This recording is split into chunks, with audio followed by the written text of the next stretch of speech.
Je vous salue dans le nom précieux de notre Seigneur Jésus-Christ.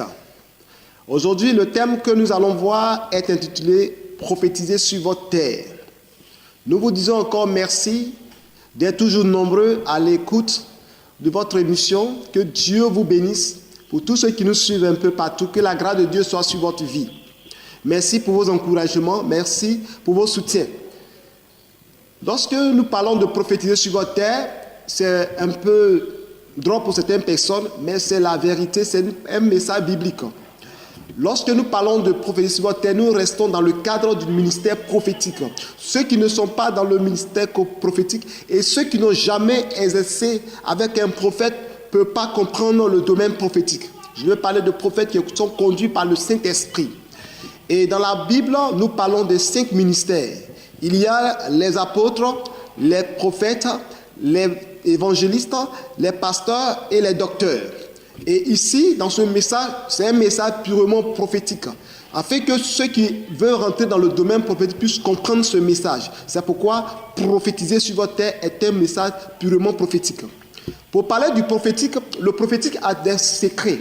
C'est-à-dire, lorsque quelqu'un veut exercer dans le domaine prophétique, celui qui a un appel prophétique, pour que vous puissiez comprendre, le prophète parle aux choses visibles et les choses invisibles. Le prophète parle à la créature de Dieu. Les choses mobiles comme les choses immobiles. Ça, c'est le ministère du prophète. Le prophète, c'est celui qui a la révélation, qui est le porte-parole de Dieu. C'est celui qui, Dieu lui a donné la vision de l'aigle, de pouvoir voir des choses que les autres ne peuvent pas voir. Alléluia. Donc, le terme prophétiser sur votre terre parle de la terre. Pourquoi la terre? La terre, parce que Dieu lui-même a créé la terre et a donné des ordres à la terre. Dieu a dit que la terre produise de la verdure, de la sémence, des fruits, de tout arbre qui porte de la sémence. Et vous voyez, Dieu lui-même a prophétisé sur la terre, Dieu lui-même a donné de l'ordre à la terre. Et quand Dieu a parlé ainsi, la terre a commencé à produire de la sémence, des fruits, des bons fruits, et c'est cela qui est venu comme le jardin d'Éden. Vous comprenez? Donc, l'homme peut parler à la terre, l'homme peut prophétiser sur la terre, l'homme peut donner des ordres à la terre. Parce que lorsque nous sommes dans le domaine prophétique, nous voyons la terre comme un être qui entend, un être qui voit, un être qui a une bouche. Et lorsque nous donnons des ordres à la terre doit obéir aux ordres que nous donnons. Alléluia. J'espère que quelqu'un me comprend. Pour rentrer dans ce sens du ministère prophétique, regardez par exemple le Seigneur Jésus-Christ. Le Seigneur Jésus-Christ qui avait faim, qui voulait manger les figues, ou ce n'était pas le temps des figues, le Seigneur Jésus-Christ s'est approché du figuier. Au moment qu'il voulait manger, il n'y avait pas de fruits. La Bible nous dit que ce n'était pas la saison des figues. J'ai expliqué ici à un programme. Avant, je me posais la question, mais il dit, mais la Bible est claire, la Bible même est claire en disant que ce n'était pas le temps des figues. Mais pourquoi le Seigneur lui-même sait que ce n'était pas le temps des figues et il veut aller manger des figuiers, des figues plutôt. Mais il s'est approché du figuier, il n'y avait rien. Effectivement, Dieu m'a donné la révélation. Il y avait une communication entre le Seigneur et le figuier. Le Seigneur a dit au figuier qu'il vient manger des fruits et que le figuier produise des figues. Arrivé là-bas, le figuier a désobéi. Et le Seigneur va commencer maintenant, le langage qui était dans le spirituel va sortir des mains dans le fusil pour que ceux qui sont l'entendent. Et le Seigneur a dit au figuier que personne ne mange de tes fruits. À partir de cet instant, le figuier s'est desséché. Vous voyez, le Seigneur Jésus-Christ a parlé au figuier comme si c'était un homme en face de lui. Un homme qui l'entend, comme une personne. Mais nous, le Seigneur Jésus avait affaire à un arbre. Un arbre on ne peut pas voir ses yeux, sa bouche, ses oreilles. Mais le Seigneur lui a adressé la parole que personne ne mange de tes fruits. Alléluia. Effectivement, c'est tellement clair. Ce figuier a été comme un canal que le diable a utilisé pour s'opposer au miracle de Dieu. Donc, puisque le figuier s'est opposé au miracle de Dieu, le Seigneur a mis fin à sa vie. Il a desséché par sa parole. Il a maudit ce figuier. Donc, lorsqu'on parle de ce thème, prophétiser sur votre terre, c'est de parler à la terre, c'est de donner des ordres à la terre. Et vous allez voir selon les passages bibliques que l'homme a besoin de parler à la terre, l'homme a besoin de donner des ordres à la terre. Le Seigneur Jésus-Christ, encore une fois dans la barque avec les apôtres, lorsqu'il traversait l'eau, la Bible déclare que lorsqu'il y avait la tempête, il y avait le vent, le Seigneur a dit à la mer, silence à la tempête, tais-toi, et il y a eu du calme. Le Seigneur a parlé à l'invisible. Vous comprenez? Au vent qu'on ne voit pas. Il a parlé à la mer qui est la créature, sa même créature. Et la Bible dit que les apôtres ont dit, quel est cet homme? Même la mer et le vent lui obéissent. Vous voyez la dimension, le degré prophétique. Dans le ministère prophétique, lorsque nous opérons dans le domaine prophétique, il faut parler à la nature, il faut parler aux choses visibles et invisibles. Il y a eu parfois que je prie pour certaines personnes où je suis en face des gens, par exemple des personnes, des femmes stériles. Je parle seulement au ventre. Je dis au ventre, je parle à l'utérus. Je te dis à partir d'aujourd'hui, au nom de Jésus-Christ, si l'utérus n'arrive pas à supporter le bébé, tu dois supporter au nom de Jésus. Et la parole a l'effet. Car la Bible déclare, il envoie sa parole et les guérit. Donc lorsque nous libérons une parole par la foi, la parole agit. C'est pourquoi je parle de ce terme prophétisé sur votre terre. La terre, au départ, était une bonne terre. Lorsque Dieu a prophétisé et qu'il y a eu la bonne semence, la terre avait produit des bons fruits, tout ce qui était bon. Mais au moment que Adam et Ève ont péché, le Seigneur qui avait prophétisé la même terre a maudit la même terre comme Jésus a maudit le figuier. Et quand il a maudit la terre, la Bible déclare que la terre a commencé à donner des ronces et des épines. Au départ, lorsque nous voyons, c'est qu'au temps d'Adam et Ève, avant que la terre ne soit maudite, la terre ne produisait pas de ronces et d'épines. Mais dès lors que le Seigneur a libéré une parole sur la terre par une malédiction, la terre a commencé à produire des ronces et des épines. C'est là on voit les fruits amers, tout ce qui n'était pas agréable sur la terre. Parce que le jardin d'Éden était un jardin de bénédiction. On peut dire qu'un paradis sur terre, prophétisé sur votre terre. Donc Dieu a maudit la terre a changé de mandat.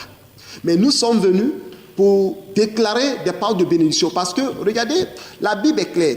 Le Seigneur Jésus-Christ a porté la couronne d'épines. Le sang a jailli. Donc, la malédiction de l'épine de la terre a été rachetée par le sang de Jésus-Christ. L'épine qu'il a portée, c'est le signe du rachat de la terre. Parce que la terre a porté des épines, les mêmes épines que Jésus a portées pour dire qu'à partir d'aujourd'hui, la malédiction de la terre est détruite. Donc l'homme a l'autorité, la capacité de parler à la terre, de prophétiser sur la terre. Que la terre t'exauce au nom de Jésus de Nazareth. Alléluia. Lorsque nous lisons la Bible dans Genèse chapitre 4 verset 10 à 11, je fais la lecture. Dieu dit à Caïn, le premier meurtrier de la terre, qu'as-tu fait? La voix du sang de ton frère crie de la terre jusqu'à moi. Maintenant, tu seras maudit de la terre qui a ouvert sa bouche pour recevoir de ta main le sang de ton frère. Alléluia. La Bible nous dit que lorsque Caïn a tué Abel, le sang d'Abel a baissé et la terre a ouvert la bouche pour boire le sang d'Abel. Vous comprenez que dans ce passage, la Bible a été claire. La Bible n'a pas dit que le sang a baissé sur la terre, mais la terre a ouvert sa bouche pour boire le sang d'Abel. Vous comprenez? Donc, la terre a une bouche. Quand nous continuons encore dans le livre d'Ésaïe chapitre 1, verset 1 à 2, il dit, cieux écoutez, terre prêtez l'oreille, car l'Éternel parle. Donc la terre doit prêter l'oreille, la terre entend. Vous lisez encore la parole de Dieu, vous allez voir, lorsque Abiram, Dathan et Corée se sont opposés à Moïse, Moïse dans sa colère a parlé et la terre a ouvert la bouche pour les engloutir. Et ils sont tous morts. Vous comprenez? Donc la terre a une bouche, la terre a une oreille, la terre entend. Donc tout ce que nous déclarons, la terre doit entendre. C'est pourquoi je suis parti du figuier, je suis parti de la mer, je suis parti du vent. Quand Jésus-Christ a parlé au vent et à la mer. Et il y a eu le calme. Donc un homme qui a la révélation prophétique a l'autorité de parler à la terre, a l'autorité de prophétiser sur la terre, et Dieu peut changer les données des choses. Nous allons lire un passage encore qui va vraiment vous ouvrir aussi l'esprit. Dans Josué chapitre 24, verset 27, je fais la lecture. Voici, cette pierre servira de témoin contre nous, car elle a entendu toutes les paroles que l'Éternel nous a dites. Elle servira de témoin contre nous, afin que vous ne soyez pas infidèles à votre Dieu. Josué chapitre 24, verset 27. Vous voyez, Josué arrivait et devant eux, il y avait une pierre. Et Josué parle devant la pierre et Josué dit que la pierre, les déclarations, les paroles que nous avons prononcées en ce lieu, la pierre a entendu. Et elle sera témoin entre nous et Dieu. Vous voyez ça? Comment une pierre peut entendre? C'est un domaine prophétique. Josué, c'est un prophète. Josué savait que c'est spirituel. La terre entend des choses. Ce message, celui qui n'a pas la révélation prophétique ne peut pas comprendre. Mais ceux qui ont la révélation prophétique, qui comprennent et qui savent que ces messages sont tirés de la parole de Dieu, peuvent comprendre des révélations qui sont cachées dans ce message. Que le Seigneur vous bénisse. Donc, pour parler de la prophétie sur votre terre, je voulais vous parler aussi de la prophétie sur des choses qui sont inexes. Par exemple, les ossements desséchés dans le livre d'Ézéchiel. Le Seigneur a dit à Ézéchiel, ces ossements pourront revivre. Il dit, je ne sais pas, toi ce que tu sais. Comment les ossements desséchés peuvent entendre? Et Ézéchiel dit, prophétise sur ces ossements. Et Ézéchiel a prophétisé sur les ossements. Il y a eu des nerfs sur les os, il y a eu des artères. Et après, il a continué la prophétie. Il y a eu la chair. Et après, ce sont les cadavres. Il a continué la prophétie. Et il y a eu une résurrection. C'est-à-dire des ossements, les gens sont devenus des hommes. Les ossements sont devenus des hommes qui sont debout. L'armée d'Israël. Vous comprenez? C'est une révélation, c'est une vision. Mais Dieu veut donner un message pour dire que nous avons l'autorité de parler sur des choses visibles comme invisibles. Parce que Dieu nous a donné le pouvoir de le faire. Alléluia. Quand nous continuons ces choses, nous allons voir Jésus-Christ même a opéré avec la terre. Parce que lorsque Jésus-Christ était en face de Bartimée, il a dit, Seigneur, fils de Dieu, fils de David, aie pitié de moi. Le Seigneur Jésus lui a demandé, que veux-tu que je fasse pour toi? Il dit, je veux voir de nouveau. Il dit, ok.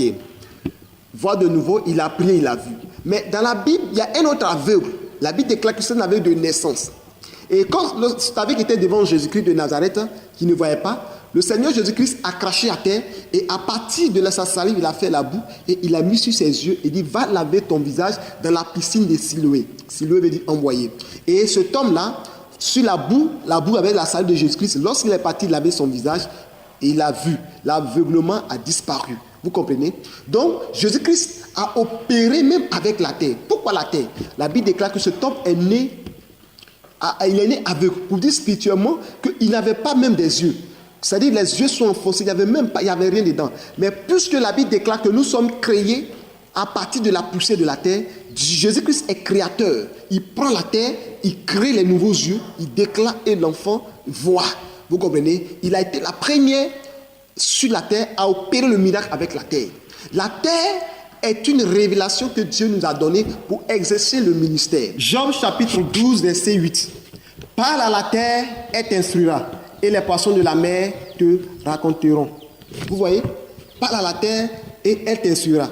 Regardez le Seigneur Jésus-Christ. C'était une révélation pour nous, pour moi. Et quand la femme adultère était devant le Seigneur Jésus-Christ, et les gens lui ont dit, dans la loi de Moïse, il est écrit que telle femme doit être lapidée à mort, parce qu'elle a commis l'adultère. La Bible déclare que le Seigneur s'est abaissé et il a commencé à écrire à la terre. Et quand il a levé les yeux, il dit que celui qui n'a jamais péché lance la première pierre. Et tous étaient dans la confusion. Ils ont jeté leurs pierres. Chacun a pris son chemin. Vous comprenez? Et ça revient au passage de Job 12, 8. Parle à la terre et t'instruira. C'est cette présence, cette manière de venir devant le Seigneur. Le Seigneur a interrogé à la terre par l'écrit. Et la terre lui a donné l'instruction. Il a dit que personne qui n'a jamais péché sur moi, sur cette terre, que cette personne lance la pierre. Et la Bible même déclare que la terre titube, la terre chancelle, la terre ça est apaisantie sur le poids du péché. Et c'est écrit dans la Bible. Vous comprenez? Donc, vous partez chez un marabout. Les gens vont chez le marabout et du coup, ils lancent des courriers à terre. Et ils commencent à écrire à terre. Et ils passent sur ta vie. Ce sont des choses qui sont bibliques. La terre peut donner des instructions selon Job chapitre 12, verset 8. Vous comprenez? Donc, je dis à quelqu'un, tu m'entends? Tu peux donner des instructions à la terre. Tu peux dire à la terre de changer de mandat. Amen. Vous avez remarqué qu'il y a certains endroits où il y a beaucoup d'accidents. À chaque fois, il y a des accidents. Pourquoi d'accidents? Il y a des démons qui sont dans la terre. Les démons sont partout, mais il y a des démons spécialement et ils sont dans la terre. Donc lorsqu'il y a un accident, ces démons-là provoquent des accidents pour utiliser le sang, pour boire le sang humain. Donc quand, étant des chrétiens, nous sommes, lorsque nous arrivons dans ces endroits, c'est de briser les autels, de détruire les autels, c'est changer le mandat de cette terre, afin que la malédiction qui est attachée à cette terre se transforme en bénédiction. Alléluia. Donc l'homme a l'autorité de parler à la terre, l'homme a l'autorité de changer le mandat de la terre. Jérémie 22, verset 29 à 30, il est écrit, terre, terre, terre, écoute la parole de l'Éternel. Ainsi parle l'Éternel, Inscrivez cet homme comme privé d'enfant, comme un homme dont les jours ne seront pas prospères, car nul de sa descendance ne réussira à s'asseoir sur le trône de David et à régner sur Juda. Alléluia. Vous voyez, terre, 3 fois. Si c'était 2 fois, on pouvait dire que ça c'est une répétition. Mais la Bible ne se contredit pas. Il dit terre, 3 fois. Inscrit cet homme. Et Jérémie a prophétisé parce que cet homme a désobéi, cet homme a péché et cet homme ne doit pas rester sur le trône. Et Jérémie a prophétisé, lorsqu'il a prophétisé, il a lié la vie de cet homme, il a dit à cet homme ne va pas s'asseoir sur la terre, sur le trône, et cela est arrivé parce qu'il a déclaré une parole prophétique à partir de la terre. Quiconque s'élève contre toi, qui proclame des paroles à partir de la terre, ces œuvres seront vécues au nom de Jésus-Christ. 1 Roi 13, versets 18 à 19. Prends les flèches. Et il les prit. Élisée dit au roi d'Israël, frappe contre terre. Et il frappa 3 fois et s'arrêta. L'homme de Dieu s'irrita contre lui et dit, il fallait frapper 5 à 6 fois, alors tu auras battu les Syriens jusqu'à leur extermination. Maintenant tu les battras 3 fois. 2 Rois 13, 18 à 19. Vous voyez, le roi est parti voir le prophète Élisée pour une prophétie, une parole pour laquelle il doit avoir la victoire sur ses ennemis, les Syriens. Et Élisée, étant malade, étant couché, il dit, prends la flèche et frappe à terre. Et il frappa à terre 1 fois, il frappa à terre 2 fois, il frappa à terre 3 fois. Et quand il a frappé la 3e fois, il s'est arrêté. Il dit, si tu avais frappé au-delà de là, tu auras la victoire jusqu'à ce que tes ennemis fuient. Mais puisque tu as frappé 3 fois, tu auras 3 victoires. Mais pourquoi il a frappé à terre? Pourquoi il dit de piquer à terre? C'est parce que ces Syriens-là, ils adorent le Dieu de la terre. En les frappant par la terre, c'est une action forte pour les vaincre 3 fois par terre. Donc, quelqu'un peut aller dans la maison d'une personne. Tu es en train de construire ta maison. La personne peut prendre le sable de ta maison et aller faire des actions, des incantations. Et tu vas avoir des problèmes pour bâtir ta maison, pour terminer ta maison. Il y a des personnes qui ont leur terrain. Et quelqu'un arrive là, il fait des autels dessus, il enterre des choses sur la terre. Pourquoi on n'a pas enterré d'autres ailleurs, mais sur son terrain uniquement? C'est parce que la terre de ce lieu reconnaît le propriétaire, donc il faut qu'il enterre quelque chose pour que soit la personne meure ou soit la personne ait des difficultés. Et nous avons ainsi, dans ce monde-là, il y a des personnes qui ont commencé des maisons qui n'ont jamais achevé la maison parce qu'il y a des personnes qui sont venues bâtir des hôtels démoniaques sur leur terre. Et je déclare que s'il y a un hôtel démoniaque qui était bâti sur la terre, que ce hôtel soit détruit au nom de Jésus-Christ. Et que partout où tu arrives, la Bible dit que tout lieu où foulera la plante de tes pieds, Dieu te donne en héritage, Il y a des personnes qui pensent que en allant aux États-Unis ou en Europe, ils vont réussir. Mais quand ils arrivent là-bas, ils n'arrivent pas à réussir. C'est parce qu'ils n'ont pas la révélation de la terre. Lorsque tu arrives dans un endroit, selon la parole, selon Jésus, tout lieu foulera la plante de tes pieds, je donne ce lieu en héritage. Tu arrives de cet endroit, tu foules tes pieds, tu parles à la terre de ce lieu, des États-Unis, de la France, de l'Afrique du Sud, de l'Europe, quel que soit l'Allemagne, quel que soit le lieu où tu as foulé tes pieds, parle à la terre. Donne des ordres à la terre et tu dis, j'ai foulé mon pied sur cette terre, partout je vais partir, toute entreprise que je vais mettre sur ce lieu, toute affaire que je vais faire, que ça prospère au nom de Jésus-Christ. C'est pourquoi le peuple d'Israël, à tout endroit qu'il arrive, il bâtissait des hôtels à l'honneur de l'Éternel. C'est-à-dire l'hôtel qu'ils bâtissent, ils annulent les hôtels démoniaques et ils donnent gloire à l'Éternel pour dire que l'Éternel règne sur cette terre et que tout ce que nous allons faire sur cette terre doit prospérer. Alléluia. Donc je dis à quelqu'un que c'est le temps d'arriver, que ta terre prospère et que tout ce que tu vas faire prospère pour la gloire de Dieu. Que Dieu vous bénisse et qu'il vous garde. Il arrive parfois que les gens s'en vont, ils marchent comme ça et il y a des personnes de mauvaises intentions prennent la plante de leurs pieds, le sable, et ils utilisent ce sable-là et ils font des actions sur la vie de la personne. La personne peut devenir folle, la personne peut être malheureuse et rien ne va dans sa vie. Il suffit de prendre la plante de tes pieds. Vous comprenez? Moïse même a pris le sable, il l'a jeté en l'air. Et puis le sable s'est transformé en poux. Donc le sorcier peut utiliser même la plante de tes pieds, le sable de ta maison, le sable de ton village, le sable de ton champ, le sable de ton ministère pour faire des actions contre ta vie. C'est pourquoi partout où vous êtes, vous devez prier, vous devez déclarer des paroles sur le lieu où vous êtes. Dans le sang de Jésus, demandez à Dieu de sanctifier les lieux, de purifier les lieux. Il y a des personnes même qui ont construit des maisons sur des hôtels. Et ces personnes ont des problèmes. C'est pourquoi vous allez voir parfois, il y a des maisons hantées, parce que dans chaque maison, le sang a versé, le sang des personnes, des hommes, des êtres humains a versé sur les lieux, ou même sur un ancien cimetière. Et les gens ne savent pas, ils viennent bâtir leur maison. Après, ils dorment, ils font des cauchemars, parce que c'est un hôtel qui est bâti sur cette terre, hôtel de mort. La Bible déclare dans Ésaïe 28, verset 18, il dit, votre pacte avec la mort sera détruite. Votre pacte avec le séjour de mort, le séjour de mort ne suffira plus jamais. Alléluia. Donc partout où tu arrives, tout part de la terre, tu dois détruire. Le jeune prophète dans 1 roi 13, il est parti, Dieu lui dit d'aller détruire l'autel. Il est arrivé là-bas, il a prophétisé, l'autel de terre s'est brisé. Alléluia. Donc il faut que tout autel de terre, tout autel qui a été bâti, et que chaque fois sur cet autel, les gens ne font que invoquer ton nom sur cette terre, invoquer des paroles contre toi, que tous ces autels-là soient détruits au nom de Jésus-Christ. Que le Seigneur te bénisse et qu'il te donne la victoire, parce que ce message est un message très fort. Je vais vous donner un autre témoignage, qu'il y a un monsieur, quand j'étais dans le village, c'est le ministère à Assé, dans la région de Beaunois, et ce monsieur-là, et il avait un pouvoir de mysticisme, c'est-à-dire il a fait des incantations au point que chaque année, même parfois 2 ou 3 mois, il y a des accidents sur le goudron. C'est-à-dire il a fait des actions démoniaques. Donc la terre réclamait le sang. Et un jour, un enfant même traversait et la voiture a décapité l'enfant. Et à partir de cet instant, le Seigneur me dit, prends autorité sur cette terre d'Assé et proclame des paroles. Annule toute parole que la terre a enregistrée. Les paroles de mort, les paroles de maladie, annule tout. Dès lors que j'ai pris autorité avec des frères, nous avons prié et nous avons donné des ordres à la terre et la terre a changé de mandat. Alléluia. La terre a changé de mandat, plus de morts, plus d'accidents. Dieu a gardé les gens et aujourd'hui le témoin demeure jusqu'à ce jour.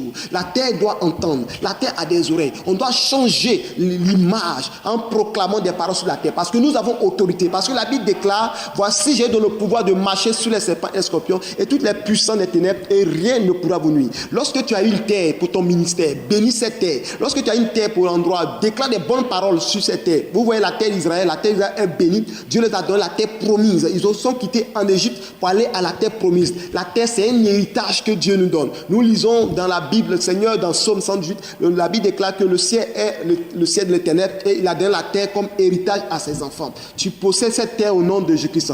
Tu es créé à la poussée de la terre. Vous voyez les guerres en Afrique, c'est à cause de la terre. La terre, l'or, le pétrole, le diamant, tout ce qui regorge la terre de l'Afrique crée des guerres. Et c'est cela que les démons de guerre viennent dans cette nation. Je prophétise sur la terre africaine, que la terre africaine produit de l'or et que la terre africaine bénéficie de ces ors, de l'or au nom de Jésus-Christ, que la terre africaine bénéficie du diamant et que qu'il n'y ait point de guerre à cause de la richesse de la terre et que l'Afrique prospère dans le nom puissant de Jésus-Christ. Que ce soit le lieu où tu es un frère, une soeur, que ce soit le pays où tu es, je prophétise que tes affaires prospèrent sur la terre. La terre où tu es, parle à la terre dans le nom de Jésus-Christ, car Jésus-Christ lui-même a utilisé la terre pour guérir. La terre, c'est un mystère que Dieu a fait. Dieu nous a donné la terre, pas pour adorer la terre, mais donner des ordres à la terre, parce que le pouvoir nous est donné pour dominer, pour parler, pour prophétiser sur des terres. Je dis à quelqu'un de persévérer, parce que la victoire est là. Aucun pouvoir, aucune puissance des terres ne peut t'atteindre, parce que le temps est arrivé, que ce soit le lieu où tu es, tu dois produire la bénédiction de Dieu sur la terre où tu fais ton ministère, la terre où tu as planté, la terre où tu as mis ton entreprise, la terre où tu as mis tes projets,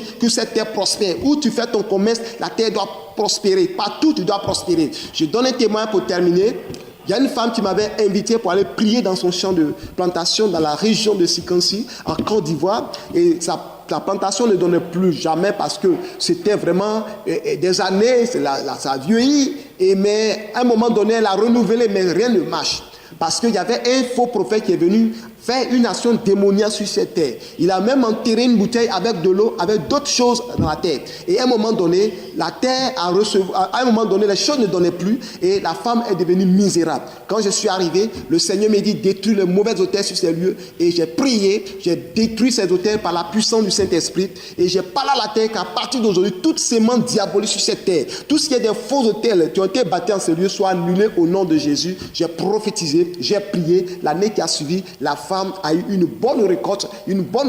Et cette femme qui n'a jamais eu un compte a pu acheter une maison à la capitale Abidjan. Et tout le monde a témoigné de ce que son champ a été béni. Donc je dis à un frère, je dis à une soeur, partout où tu arrives, prophétise sur ta terre. Qu'est-ce que tu vas mettre à terre? Vous voyez, lorsque Moïse a jeté le bâton à terre, le Seigneur lui a dit, jette ton bâton à terre. Le bâton s'est transformé en serpent. Vous comprenez? Dès que le bâton a eu le contact avec la terre. Donc c'est un message prophétique aussi, une révélation. Qu'est-ce que tu mets à terre? Est-ce que ce que tu mets à terre sera un miracle pour toi ou une malédiction? Il y a des personnes, lorsqu'ils commencent une activité, lorsqu'ils déposent une activité, au même moment, les attaques arrivent. D'autres personnes, lorsqu'ils mettent leur magasin ou une entreprise, c'est là la mairie, les autorités viennent les déloger parce que la terre ne leur est pas favorable. Donc je dis à quelqu'un que le temps est arrivé où partout tu dois partir, tu dois prophétiser sur ta terre et réussir pour la gloire de notre Seigneur Jésus-Christ. Car la Bible nous dit, tout lieu où foulera la plante de tes pieds, je donne ce lieu en héritage.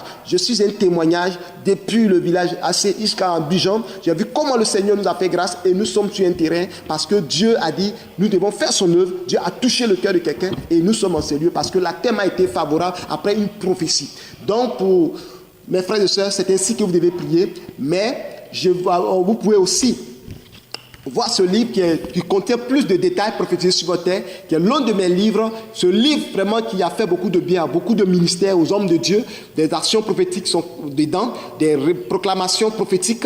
Toutes les révélations et les prières sont à l'intérieur de ce livre. Prophétisés sur votre terre. C'est l'un des messages que je viens de traiter tout à l'heure avec vous. Pour me joindre, d'ailleurs avant de me joindre, nous faisons nos cultes chaque dimanche. De 9h à midi à Angré-Château, dans la commune de Cocody. Pour ceux qui ne connaissent pas Angré-Château, c'est en Côte d'Ivoire, dans la commune de Cocody. Et nous prions, je reçois chaque jeudi, de 9h à 14h, à Angré-Château, à l'église apostolique pour la lumière nation. Et également, nous avons notre temps de délivrance chaque mercredi à partir de 9h. Pour les réceptions, pour ceux qui sont pris par les travailleurs, nous faisons sur rendez-vous chaque samedi à partir de 10h. Vous pouvez nous joindre. Et pour ceux qui veulent nous soutenir aussi, voilà nos numéros Orange Money. Le numéro qui passe sur Orange Money et le 45 c'est MTN. Vous pouvez envoyer vos dons pour que l'émission continue. Si tu as été béni et tu veux que l'émission continue, nous avons les moyens de toujours payer la télé pour annoncer des messages édifiants. Tu peux nous soutenir également. Pour ceux qui sont hors de la Côte d'Ivoire, vous pouvez aussi envoyer par Western Union, au MoneyGram, au RIA, et tous les moyens nécessaires pour que nous puissions avoir les moyens pour continuer de payer et aussi pour écrire des livres encore parce que je suis un écrivain. Que le Seigneur vous bénisse. Nous allons nous rencontrer encore à la semaine prochaine. C'était votre serviteur, le prophète d'Oliveira Isidore. Shalom, shalom chez vous. Soyez bénis au nom de Jésus. Amen.